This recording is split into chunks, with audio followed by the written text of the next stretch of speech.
নমস্কার, আমি হলাম দেবজিৎ ক্যামেরাম্যান দেবজিৎ আর তার অ্যাসিস্ট্যান্টকে বড় করেছে। নমস্কার বন্ধুরা, আমি পৃথিবীর সবথেকে বড় বড় খবর নিয়ে এসেছি।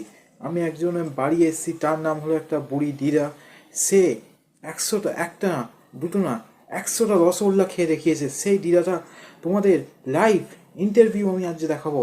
সেই দিদাটা কি বলতে চায় পৃথিবীর জন্যে, সেই দিদাটা কেন 100টা রসগোল্লা কী করে খেলো, সব কিছু দেখাবো। বন্ধুরা, আমি 100টা রসগোল্লা খেয়েছিলাম। এবার আমাকে সেই মিষ্টির দোকানে ওলা 100টা রসগোল্লা খেয়ে আমার থেকে 500 টাকা চায়। আচ্ছা, তোমরা মিষ্টি খাওয়া বন্ধ করে দাও।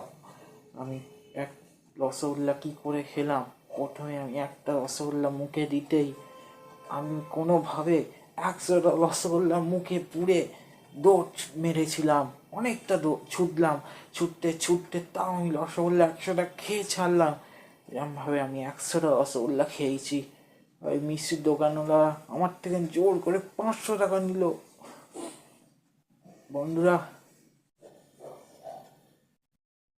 বন্ধুরা, আমরা শুনেই নিলেন আজকের হেডলাইন্স। মিষ্টির দোকানে এই দিদাটা খেলো, তার জন্য তাকে টাকা দিতে হলোই। ওই জন্য মিষ্টির দোকান বলছে ওই মিষ্টির দোকান খাবেন না, বা এই দিদাটা 100 রসগোল্লা খেয়ে দেখালো। তো বন্ধুরা, আপনারাও 100 রসগোল্লা খেয়ে নিন। কেন, এই দিদাটা যদি পারেন তো আপনারাও পারবেন। কাটকার কি উল্টো পাল্টা হাজি মাঝি খবর দেখিয়ে আমাকে ইন্টারভিউ করছে। কোনো সময় ভাবি ইন্টারভিউয়ের কাজ ছেড়ে দিই। একবার জঙ্গলে, একবার পাহাড়ে, আর এই বুড়ি দিদার 100টা রসগোল্লা খেতে খেতে নিজে বেঁচে গেলো, এর ভাগ্য হলো। আমি, তুই ক্যামেরা অফ কর, ক্যামেরার দেখে আমার লাগ ধরে যাচ্ছে।